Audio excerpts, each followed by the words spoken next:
Hello, everyone. Happy Monday, and welcome back to another week of Adobe Live. I'm joined today by Amber, London based. I was about to say Berlin based, but I'm Berlin based. She's London based. We just talked about it, and I still didn't get it right. London based photographer. Welcome to the stream, Amber. Hi, everyone. I'm really excited to be here, and hopefully I can show you some really interesting stuff that I've made. Yes. And we'll make again. You're going to show us some work you do in Photoshop.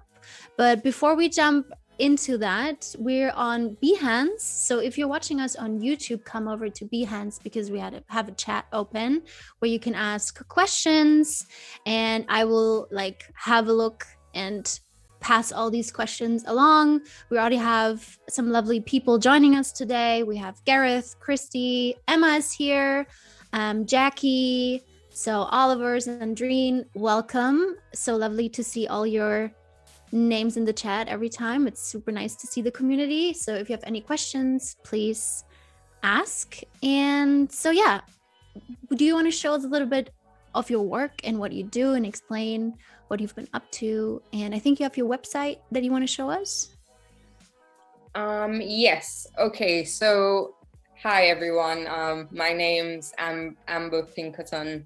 I'm a Jamaican photographer and moving image artist. I mainly do photography much more than moving image. I'm London based. I am represented by La La Land Artists. I specialize in fashion photography and documentary photography, even sometimes art photography. Basically, a variety of different work.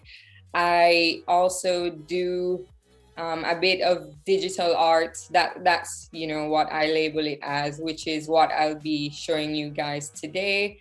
So basically, I'm just going to kind of show you a bit of my work so you have an idea of what my style is like. And hopefully I'm aiming to show you guys I'm aiming to do 3 pieces, but we'll see where we get with the timing.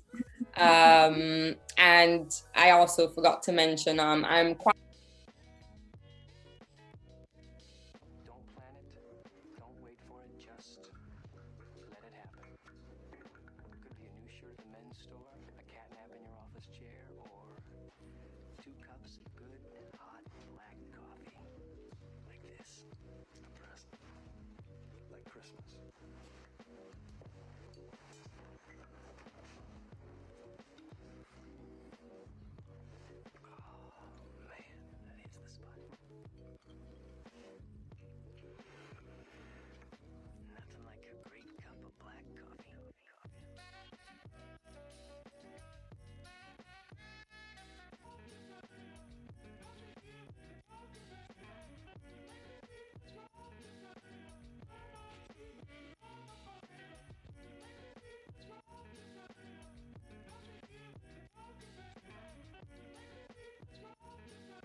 Hello, everyone, we're back. We just had teeny tiny technical difficulties. Like Emma already said in the chat that probably our new intro was just too good for the internet, so it didn't really work out. But we're back with Ember here, and we were just about to look at her website and her work, so we're just gonna jump right back into that. And Ember, take it away. So hi again, guys. So this is my website, which is basically, it's a quite ambiguous, clean website. And I will be showing you my photography and some of my digital artwork. Most of my digital artwork is a bit more tailored to, kind of, it's basically just the fun I have in Photoshop. And so I'll be reworking 3 pieces I've done in the past. So my work tab is just basically my photography. And I just, curate it myself. It's all kind of DIY. It's just all my favorite images. And as I said before, my work is inspired by Caribbean identity, Black identity as well. Socio-political context and social commentary. So I'll just take you through a brief kind of a slideshow, I suppose, of some of my work. Yes, please. So this is Amal Alamo, and I shot her for Farfetch. This was actually my first cover for Perfect magazine. The logo isn't here because this is the actual print itself. This is Reedition, literally my latest shoot, which you can get, in a magazine shop, Reedition magazine. These are some other images on the spread. I literally just put them on last night, so it's all new, but this is kind of how you navigate the website. You just drag everything to the left. And a lot of these are, fashion shoots.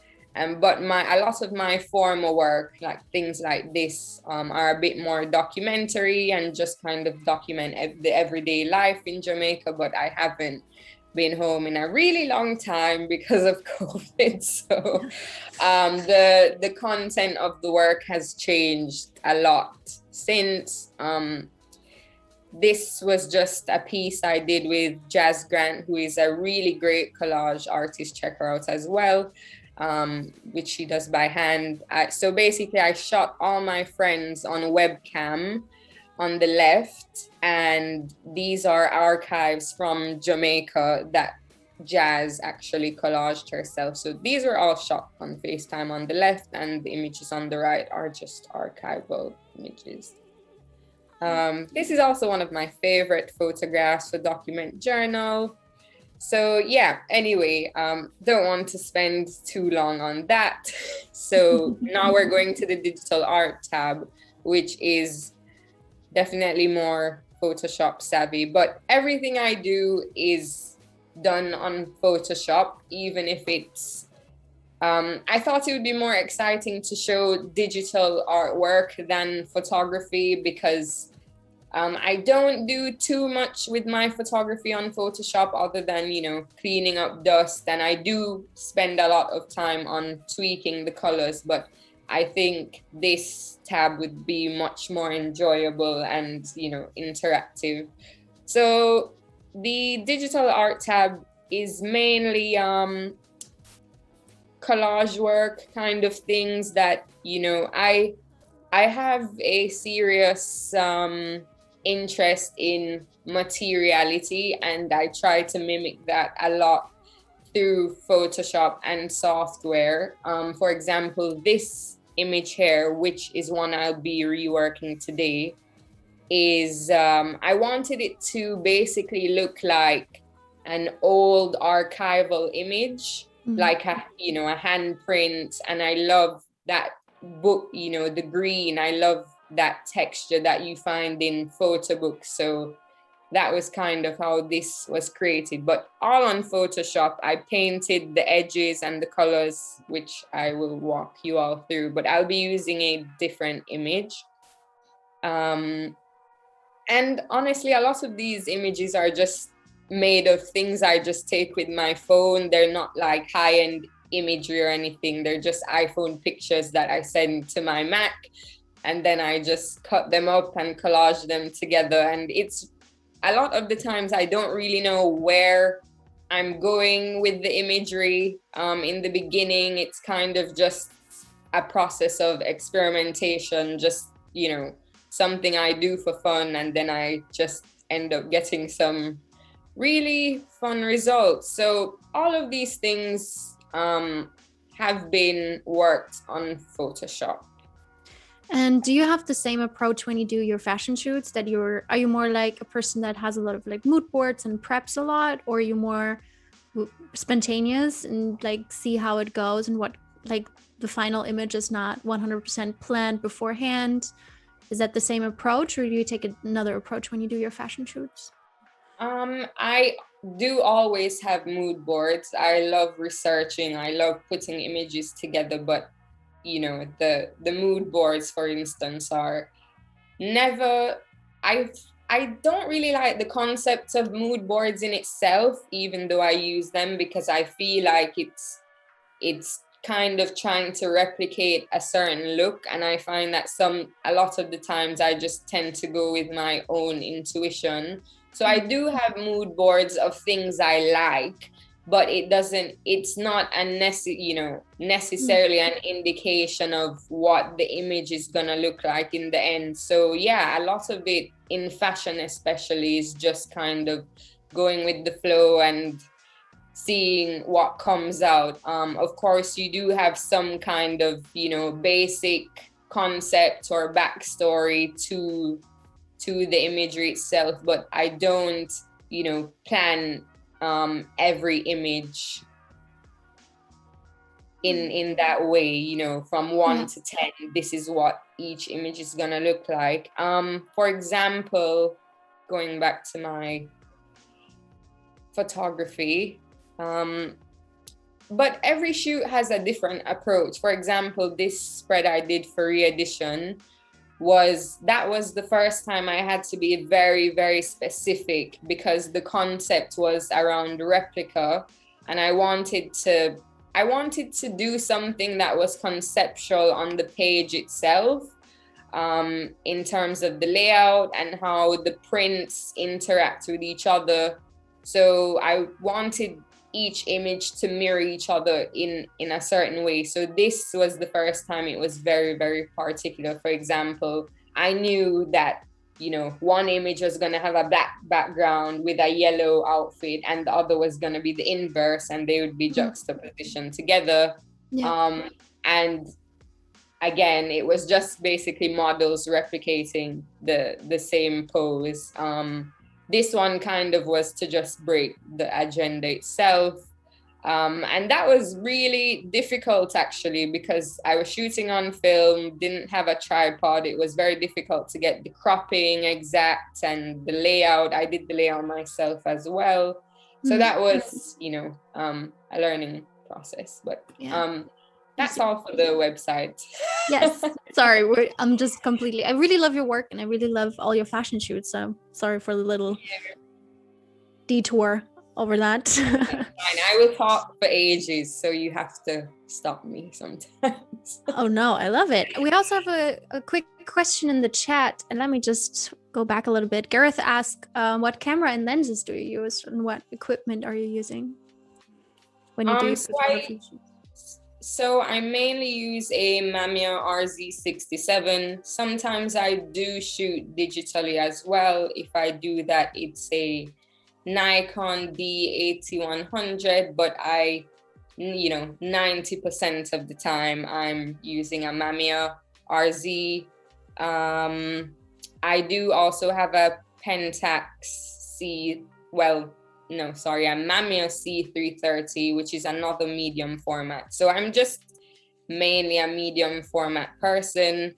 I do shoot 35 millimeter as well, but that is more for specific functions. You know, if I'm doing documentary photography, for example, and, you know, I'm meeting people for the first time and I'm trying to engage with them without, you know, trying to be, it helps in terms of being approachable because, you know, the RZ is such a massive camera. It can be a bit intimidating or you can feel a bit skeptical. So I think what camera you use does play a part. And sorry, can you repeat the question? I feel like I'm forgetting something. No, I think I think the lenses was just one thing he wanted to know. And then he like also said that you're shooting on film and not digital, but I guess you answered that already.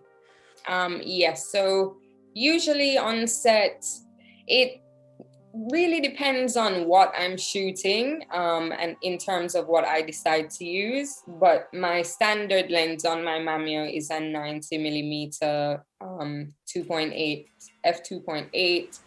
I sometimes use a 110 if I want to get, you know, a bit tighter, or I use a 65 if I want to go a bit wider. So it just depends on what I'm doing, but I can use a 90 millimeter for most things, I would say. Yeah, that makes sense. So just right before we jump into Photoshop, which we're going to do in a second, just some love from the community. Anna said your work is incredible. Christy also says love your digital art. And I think somewhere I've seen that. Oh yeah, Sandrine says that it reminds her of Vivienne Westwood in the early years. I think one of your fashion editorials. So wow, thank you. Yeah, a lot of love in the chat. Funny enough, she was on my mood board for this specific shoot. So yeah, good thinking. Okay, I guess I should jump in then. Yes, let's start with so we are now on my desktop, as you can, oh, we're not actually. Here we are. So I think it would be good for you guys to decide which piece I will be doing. I have these three here, but I do not know which one to start with. They're all quite, well, in my mind, fairly simple. I don't think I do anything, you know, incredulous. It's just really a lot of playing around, and they usually start from very, very simple images. These three images, I, you know, stupidly, I made them in 2017, I think, or even 2016, some really, really early kind of play around work.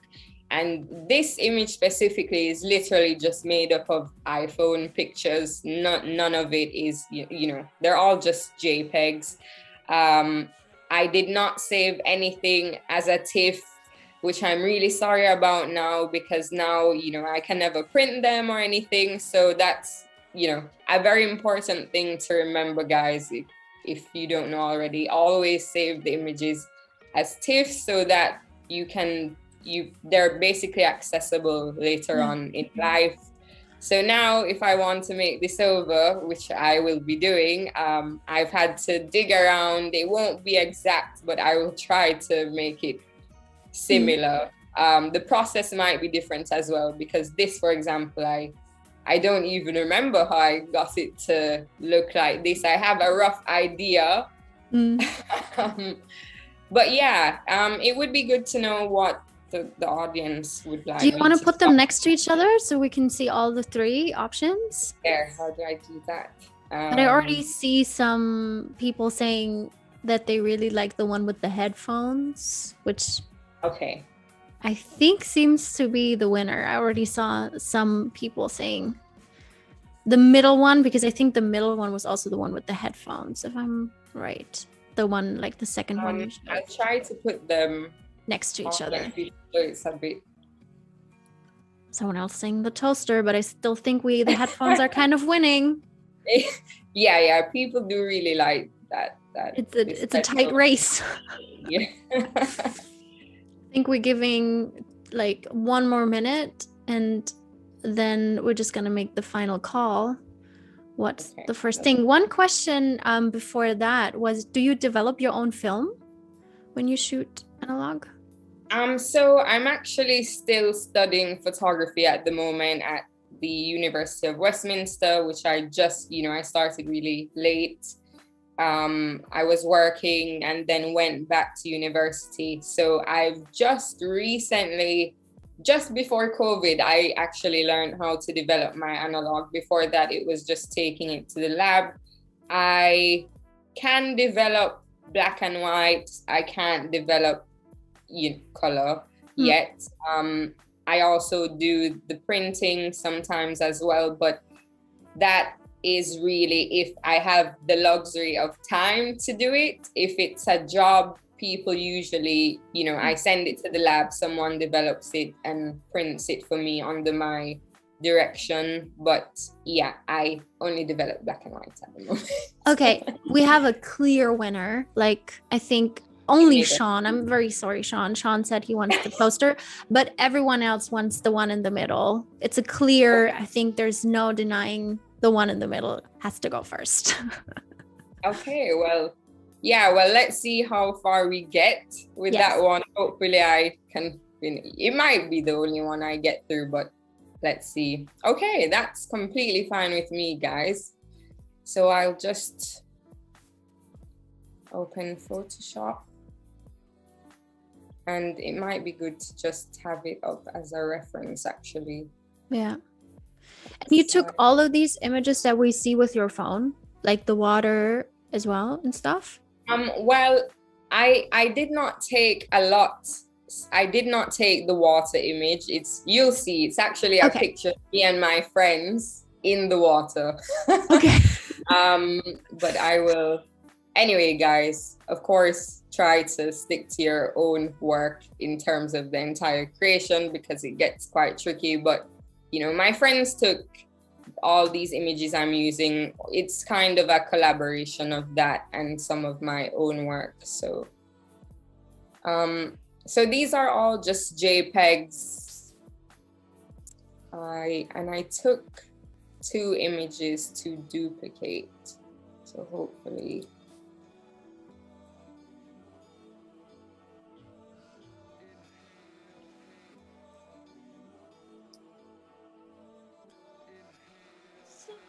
Okay. Is this you? Who is this?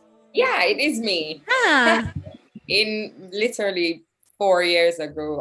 I was actually in film school at this time in this picture.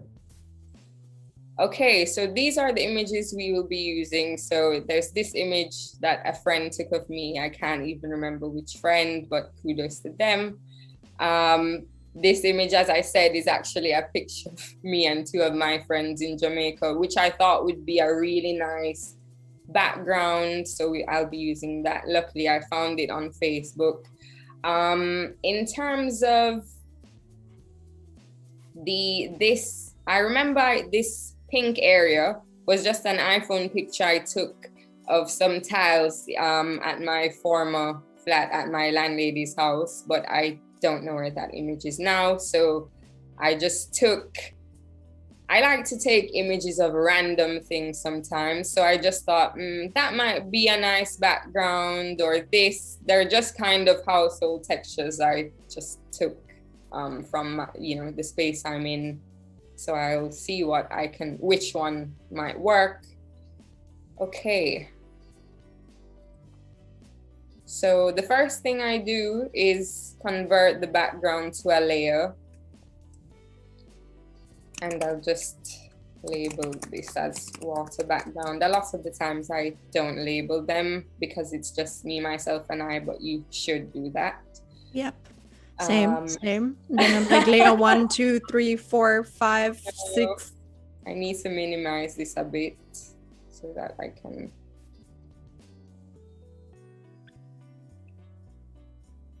So when did you start playing around with Photoshop? Because I feel like, so the background to that question is basically that I think a lot of people are a bit not scared of Photoshop, but overwhelmed by whatever you can do or all the options you have. And I think it's so important to encourage people to play around with it and not be scared, like not be overwhelmed, just do whatever you want to do and just see what happens. Like there are not that many rules. So I would really want to know When did you start to just dive in, just do whatever you wanted? I actually started when I think I was maybe around 2015 or 2014. Sorry guys. So I'm gonna answer this question, but quickly, what I always do is open image size, which you just go in image size, and I change the resolution to 300. Just because it probably doesn't help that much, because as I said, it's a JPEG, it's not a TIFF. But it does help in terms of the quality a bit, but also depends how big, how large you print the image. So back to your question, I learned it in sixth form. I was taught it was during my art module, which was for A levels, which here it's called A levels. In Jamaica, it's called CAPE. And my tutor just ran us through it. And I remember the first thing I made was literally it was some picture I took of a model, like a test, and I made a magazine cover of it. I wish I could find it now, but yeah, I've been just playing around with it ever since. I just fell in love with it, really. But I've always been into editing. So before I was using, it's a really, I was like 13, but I used to use something called Picnic, which was this editing software. I just always loved editing pictures. So Photoshop was really interesting, and I just watched more videos, played around, and over the years learned a couple things. Sorry, there's always some strange screaming. That's usually what happens during a live stream. I hear it once a day, literally. Anyway, guys, so the first tool I'm gonna use is the lasso. So this is probably one of my favorite tools. I love the polygon lasso tool because I feel like it's much more particular, but for some things I just use, I'll use the lasso because it's much faster. It just depends how specific you're trying to get. Yeah. So I'll just start by, sorry, I don't know where to put this thing. Do you always just cut stuff out, or do you also use the what's it called, quick selection, or like the select subject kind of thing? The magnetic lasso tool. Yeah, or like the quick selection thing where you just, this one. I'm honestly, guys, I'm just saying, I don't think I'm like some expert. This is just how I usually do this stuff. But which tool exactly? Where would I find this one? If you underneath the lasso tool, it says object selection. Sorry, where you just basically, if you would now go over with it, it would select. I guess it would select you pretty well. I'm just estimating here. No, that's the thing. This is one of the reasons why I don't use, like, for example, the magnetic lasso tool, because usually because I have like, curly hair, I find it's always difficult for it to map it out accurately. Like it might, just leave out that part or little edges. So I usually just prefer to direct it myself, but that's just my opinion. So that's usually why. But thank you. I've just learned something new. You can even change the selection, but that's I think everyone should do their way. I also do things completely my way, and people are like, this takes longer, but I like it this way. Like I know how to do it, and that's how I want to do it, even though there are obviously a million different ways to do the exact same things, especially in Photoshop. So absolutely just do whatever you want to do. I think I also just find it the longer stuff more therapeutic. True. Like I don't, because usually when I'm doing this, it's, I start making stuff out of just boredom, or I just feel like making something. So I kind of prefer when it's long-winded, strangely, but Yeah. it's good to know for commercial purposes. Yeah. So I'm just tracing myself, of course. And when I go over my hair, I just do squiggles. So it's more realistic. But I completely agree that sometimes when you do things like that, for me, it's the same with skin retouching. I find it very, like, it takes ages, and I have to admit, I'm kind of slow as well, but I do enjoy it. It just, I don't know, really gets me in the zone if I can retouch an image for like 2 or 3 hours. Yeah, totally. I actually find Photoshop really relaxing. Like, I feel so relaxed, right? Yeah. Tracing this image. Yeah. And like I listen to music and it's really nice. Like I really enjoy editing in that sense, especially if I don't have like super tight deadlines. Yeah, that's when the process is nice. Okay, so it's finally selected, guys. Perfect. I may have made a mistake because I didn't make this into a layer, but let's see. So I just used the shortcut Command C, but actually I really should make the background first, because as you can see, there is a blue square here, so I need to do that. It will stay selected, so that's fine. Sean is asking if you're using a mouse, or I guess the alternative would be a trackpad.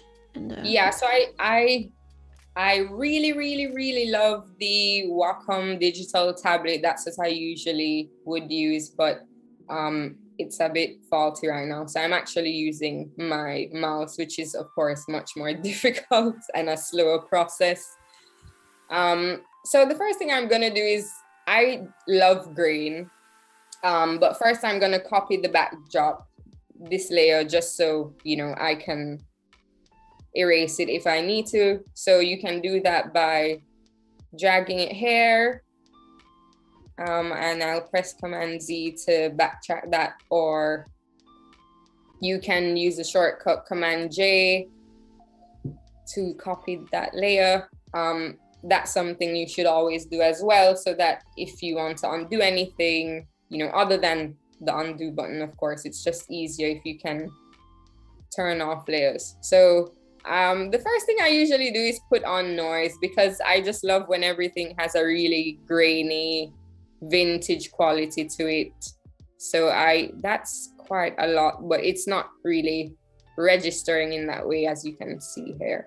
But I usually put on like 9 on my actual photos, but for this I might keep it at 25, which is crazy. I wouldn't recommend using that figure ever, but that's how it's showing for you guys. So yeah, so that's the first thing I'll do. So now I can make it visible or invisible. I will keep it visible. So now I'll make another copy of that layer, and actually I label this layer as grain, and I'll label this layer as colored square, maybe. Really organized. I would have already been like Untitled 1, Untitled 2, Untitled 3. That's what mine would usually look like, but I don't, I'm trying to enforce proper protocol. Yes. How you would like professionally do this. Yeah. So I'll use the rectangular marquee tool, and I'll just drag a square here into the center.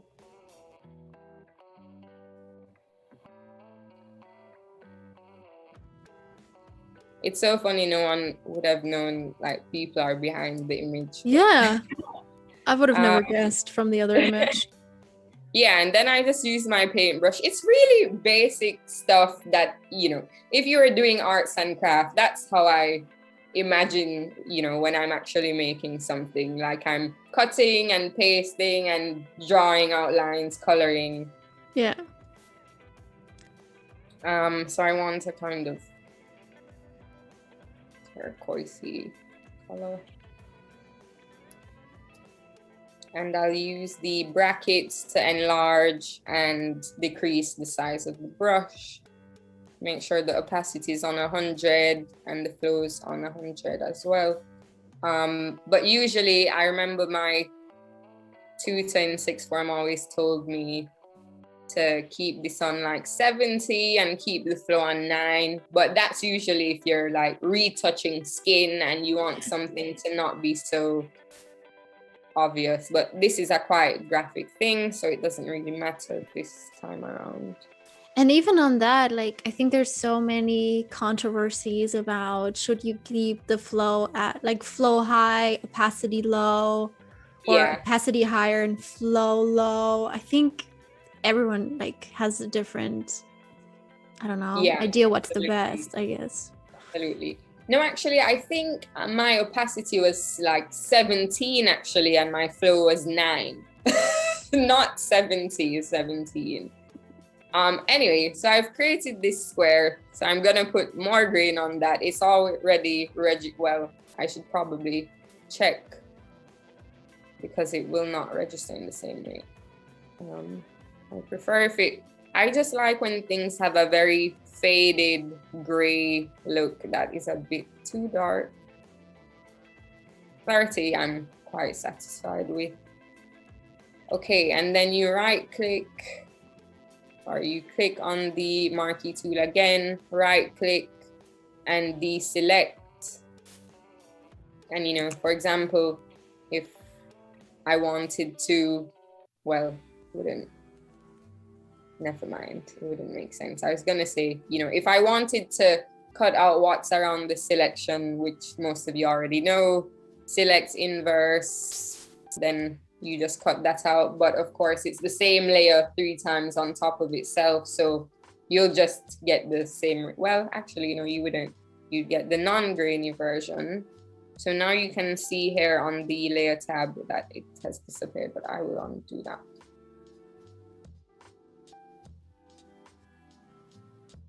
Oh, I need my little reference. Okay. I might have actually made this border through blending options now that I think about it. Oh. Yeah, I might have. Okay, so now I'm going to make this little pink. I'm working on this pink area here because of course it's just putting things on top of each other. So I'm going to do it from back to front. So I don't have that image. I only have this, which is just my, you know, mat at home. And I was about to say, what is that? It looks like, I don't know. I wasn't even sure what it is, but now. Okay. Oh, no, it's literally a mat. It's right in front of me, actually. So I'll see which image works best. I might want to use this one because it's already black and white, so it already has graphic qualities to it. So usually I just end up playing around. I go into blending options. So you just right click on the layer, blending options. And this is what I mean. Like I might have done a stroke. Oh, it's not popping up. But actually, let me transport it to the main. So again, using the marquee tool, Command C.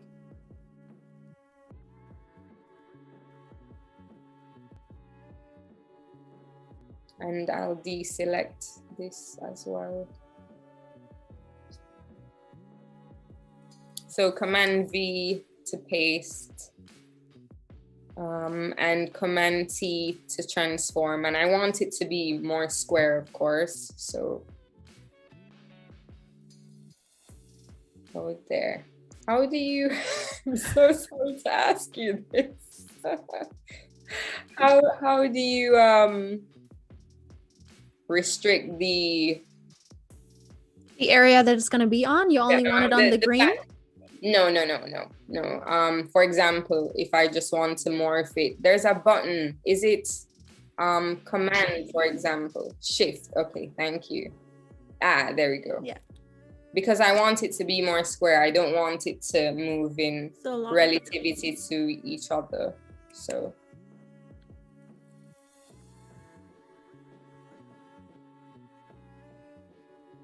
Yeah, that's about where I want it, with a nice big border. Mm-hmm. So now I go to blending options. And I really just play around, and I really mean that when I say it. I do find that I like pattern overlay. Sometimes I just, oh, okay. I don't know where that came from. Yeah, sometimes I just try different things to see what they look like. So for example, as I was saying, I think I used stroke for this.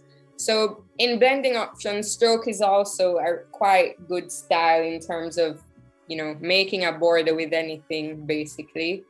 With anything that you paste, as I would say. Yeah. For example, if, you know, I cut out myself and I wanted to put a board, you know, a outline around myself, stroke would be good for that.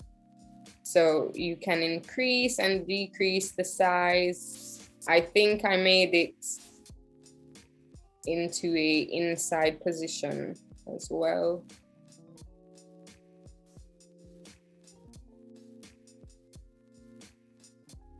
Yeah, I'm pretty sure that's how I made the original border, but you know, here's another way. And I find if it goes outside, it's usually more rounded, so I stick to inside, but then it will kind of crop in on the image. Anyway, I don't want that on this occasion because I already have it. So I do really like pattern overlay, as I was saying, but this must be a new pattern. Oh, all the patterns are solid format. Or was it gradient? No. I only use like the ones drop downs where you have like screen. No, well, funnily enough, I don't know if it's because I have a new Photoshop, but could be. I'm not sure why it's, you know, let's go with the plans. I actually kind of like it, but usually in pattern overlay, I'd find something quite gritty. They have really interesting patterns. For example, that image I showed you guys that had the cutout face with the green background, I did that in pattern overlay. So it's really good for giving texture. But Tim anyway, also said you can click on the gear icon and on append patterns. On the gear icon? Drop down menu. Yeah. There's this little wheelie thing. Oh, yes. New pattern. Default, but like go down. Down. Oh. No, one hop. Yep.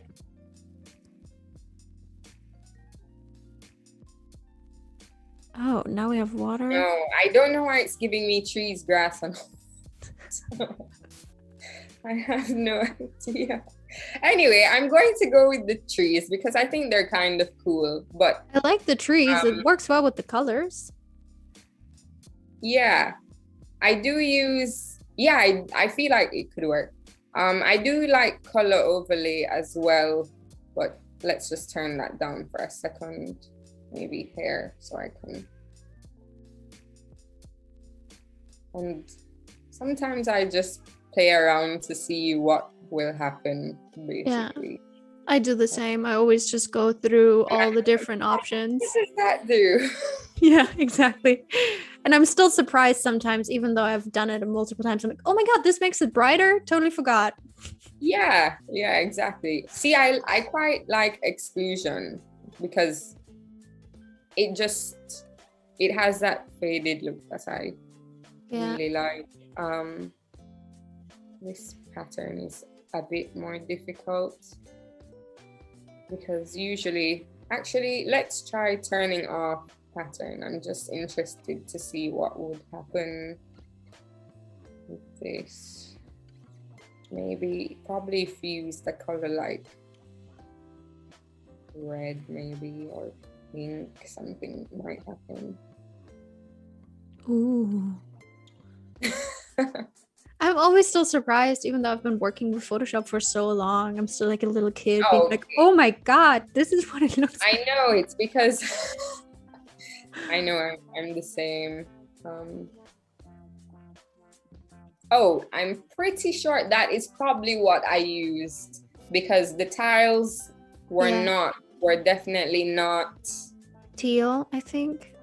Were not teal and pink. Definitely not. They're like blue and white. So yeah, it might have been different actually.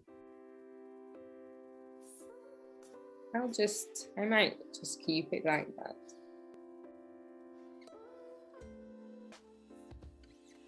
Yeah. I like that as well. I like that playing around. I think it's really cool and people should do it more often. Because I think sometimes people see an image and they think it's all been planned through and people had a clear idea what they wanted in the end. It's just...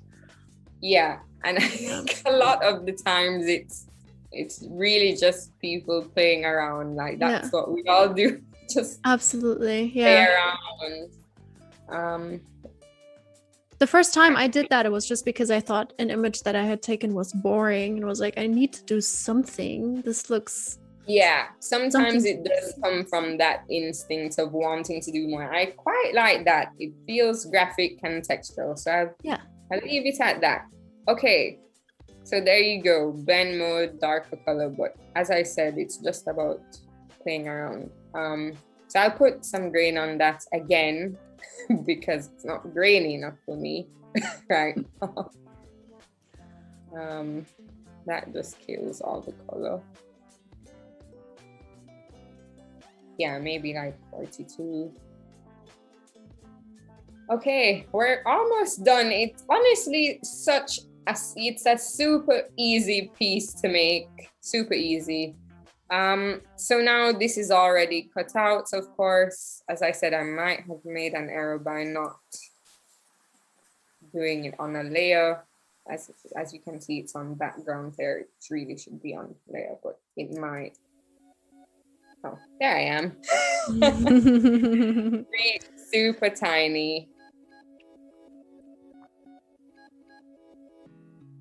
But I also think, I guess, images like that, it's more about composition and coming up with the idea rather than that the execution is kind of a lot of work and difficult. I guess it's more about knowing what you want to do and deciding what looks good.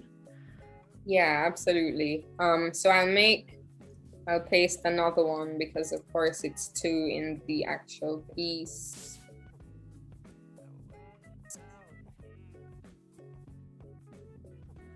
But yeah, I've made so many, pretty much all of my digital artwork has just been from me playing around on Photoshop, and then I just get something I love. So yeah, I would definitely encourage everyone to do that. Like, don't feel like you have to know what you're doing, because a lot of the times I don't know what I'm doing, and I think that's normal, that's fine, you know. Yeah, absolutely the same. And also one question that's also something I struggle with, so it's actually a very I want to know the answer to that question, is when are you done with something? Because I can play on Photoshop for days and I'm like going back to an image being like, oh, maybe I should change this a little bit and maybe I should do that. Do you have any where you look at an image and like, okay, this is done now, this is the final image? Yeah, I usually do know when to stop. I don't like I don't like too much. I think I also have, I definitely feel like I have a taste for minimalism as well, and not just in imagery, but just across the scope, like architecture. I'm just very minimalist. And I feel like even though when you look at it, it feels like there's a lot, but it's really simple. As you can see, like it's only, made up of 4 images, 4 cutouts.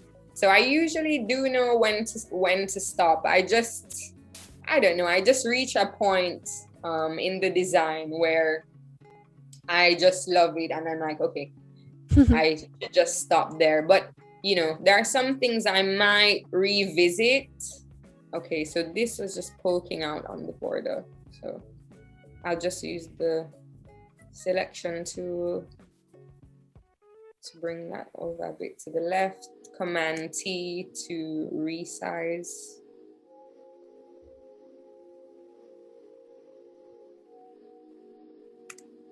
And for example, I think when I made this, like for example, I also know when something feels undone. So I'm sure when I got to this point, I was like, something isn't right. Yeah. So I think I duplicated it maybe 5 times originally. Like it basically looks like I was just flowing out of myself. And then I reduced it as I went along. So I'll just take this hair and I'll resize that a bit as well.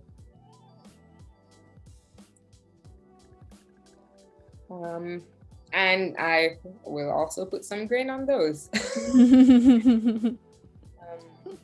Maybe like probably just 9, my usual 9.51, my usual figure.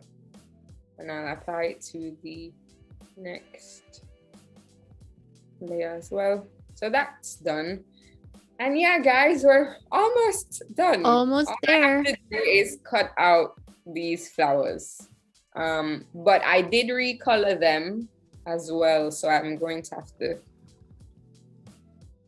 It's really about just working. So I'll just close this because I'm not using it.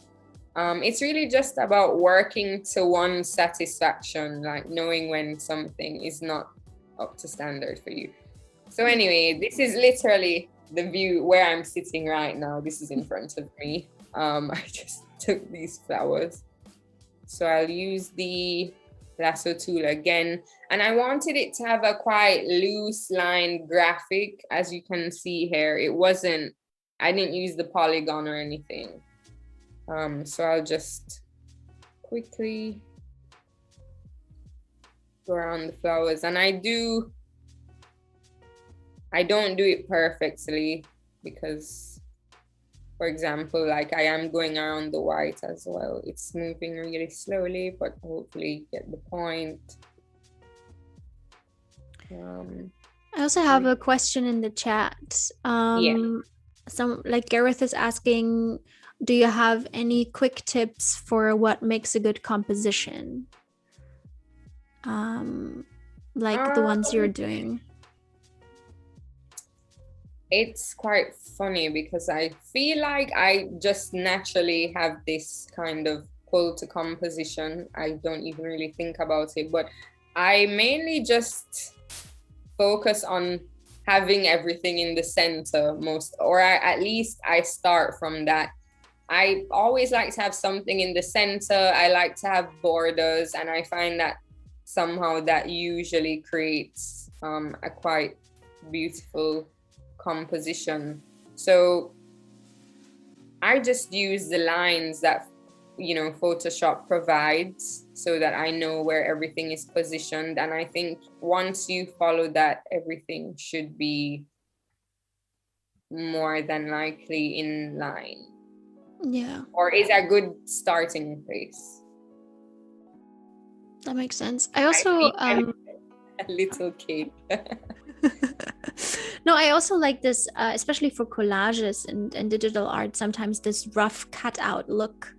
Like I don't even like these smooth edges. So yeah, I like the lasso tool for that as well.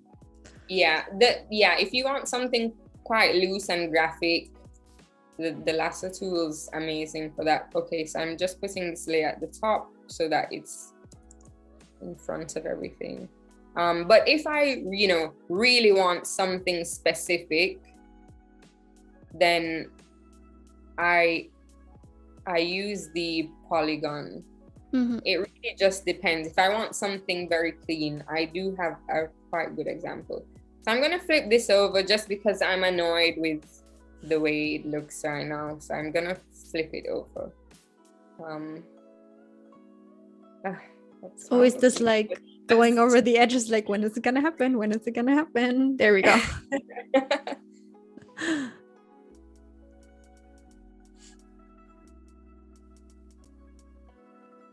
Actually, it might have been better before. Yeah, I think it was better the other way around, so I'll just flip it back. Well, you always have to see it in order to know. Yeah, exactly. It's just trial and error. Yeah. Literally trial and error. Let me pull this up so I can see where it even is on the page. Okay, I have it. It's actually, everything's much smaller than it is here in the original. Yeah, I might downsize everything. So I'm gonna start. Yeah, whenever I get those intersections, I just follow them. So I'll keep that there for now. I'm about to literally downsize most things. Oh, but now this is gonna be in itself for, well, that's where the inverse selection comes in handy. But I do like that the colors like are super in line with your back. Does that make sense? It is nice though. I don't have to do it exactly. Maybe I shouldn't bother. Yeah. I will deselect, but I do think I should decrease my actual size a bit. Quite large. Do you use a shortcut for deselect as well? I just right click deselect. Why do you know a shortcut? Yeah, it's Command D, I think. Command D, okay. Try it. Maybe I'm wrong, but I think deselect is Command D. Okay, I'll try that now.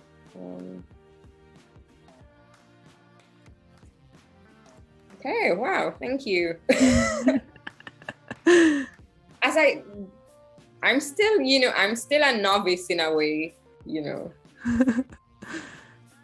Well, there's just like small things that sometimes make the workflow a little bit faster. It's really funny because people really like the digital stuff I make and they will ask me to do it, which I can like commercially, but I don't usually see it in that way because it's such a thing that just happens, like something I do for fun. So it's, I have like no limits or restrictions with it in terms of, I feel like I need to cut off some of this. It's annoying me. So back to the lasso.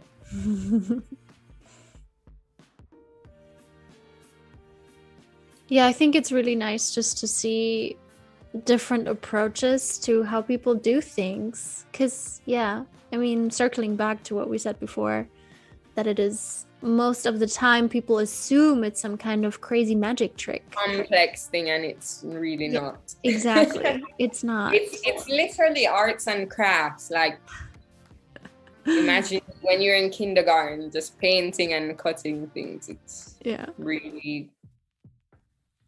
And the good thing is, other than in arts and crafts, you can actually undo things. So if you cut something wrong or something, you can actually just undo it and it's still there. Yeah, exactly. I'm gonna cut off a bit of this as well because it's also annoying me. The piece. And I think we were actually right, or like you were right, that we're only gonna go through one image because we're already like, I think because we had some technical issues, we're gonna add like 5 to 10 more minutes. And I think it's also because I talk so much.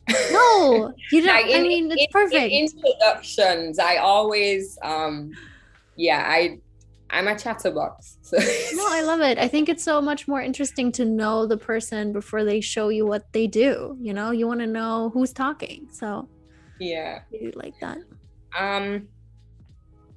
So we're really almost done now, guys. So I'm pretty sure I probably went on blending options for this, I'm guessing. as you can, where is the preview? Okay. Yeah, as you can see here, I don't remember what colors these were, but they weren't pink and orange. That's just unnatural. So let's see what I might find this time around.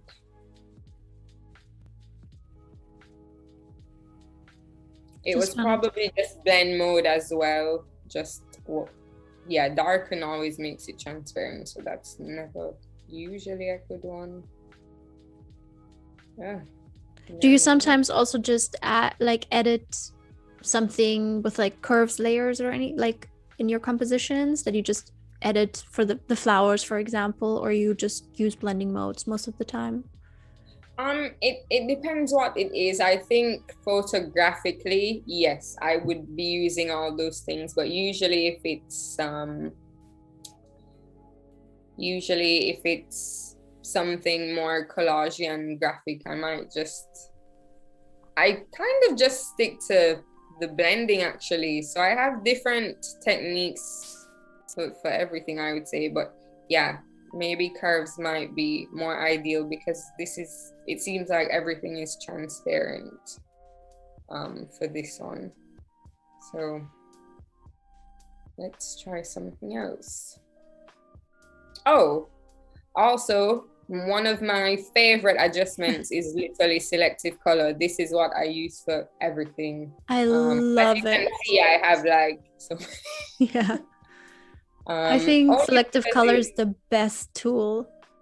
Literally, because you can make colors into other colors. Yeah. As well. Like you see that? I really like that. Yeah. Now that it's more yellow. I use this on all my pictures. Every single picture. So it's not always what it looks like, meaning if the background is orange, it might have been red originally, but then I've done that in selective color. Yeah. No, that's a bit too dark. You want to keep it quite light so it's more graphic. The thing with the flowers is they just look so real. That's true.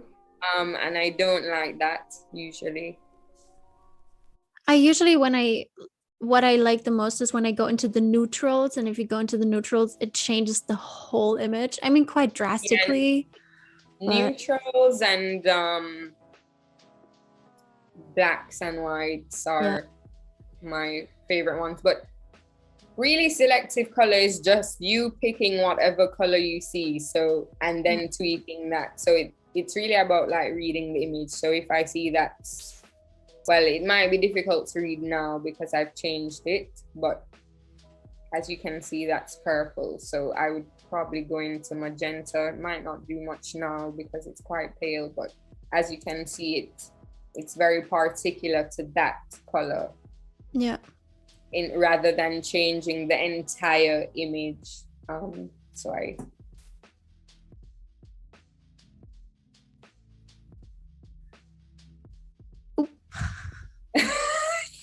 we don't want that.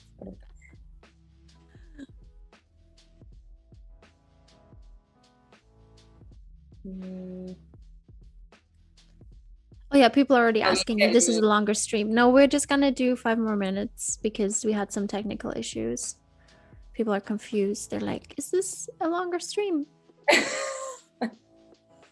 The loyals. We're just being savage and going overtime. This is what's happening. So we're ending at 1:15. Yeah, roundabout. Oh yeah. I said 5 minutes. So. That I feel like that works more for the image and not. Ooh. Yeah, that's interesting. I like that. Yeah, I'm gonna keep it at that. Okay, so there we go. And whenever you use, if you make something like a color combination and you like it, always save the preset. Because for example, if you're doing a series of images and you want them to all have the same treatment, very, very important. Sometimes I forget, and that's always a nightmare. So just get into the habit of doing that. So all you have to do is save presets and then type a name, and it should be in there, or at least in your files the next time you do it. And I might just go on curves quickly, as you said. Might be fun.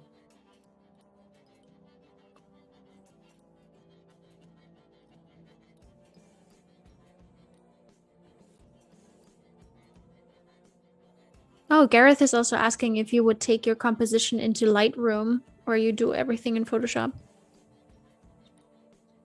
I do everything in Photoshop. I really just use Lightroom for processing like batches of images, or if I'm applying something quite general to every image before I start doing very intricate tweaks. But Photoshop is for the intricacy.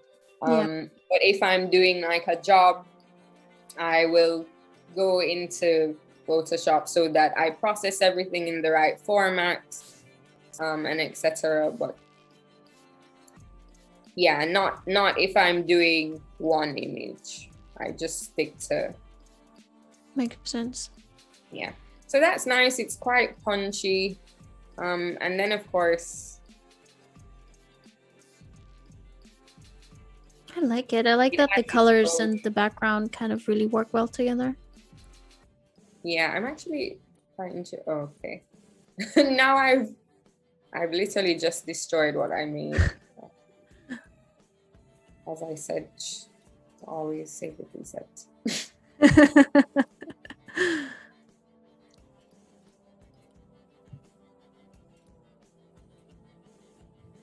Yeah, so I'll stop there and I'll just quickly put on some grain. And then we're about done. Yeah. Wonderful. Yeah. I love it. And there you go. Ta-da. Yeah. I mean, I would totally get that as a poster, honestly. That's not thank you. I will save this as a tip. Yeah. So I will do that now. Actually. For next time. Yeah. Wonderful. So I think while you save this, I'm already going to start wrapping it up because I feel like time's ticking. Thank you so much for joining us today. Sorry again for our technical difficulties. Thank you everyone for joining us. I had a really good time. That's a really great start into a week, I think. We're going to be back on Wednesday and Friday. We're going to have an Illustrator masterclass and some portfolio reviews on Friday. And yeah, Amber, thank you so much for sharing your insight and your work. I hope we can talk again because this was a lovely time, and have a great start into your week. Thank you for having me, and thank you guys for coming. It was really fun. Thank you so much, Sophia. You're so welcome. Have a great week as well. Thank you. Thank you, everyone. Bye. Bye.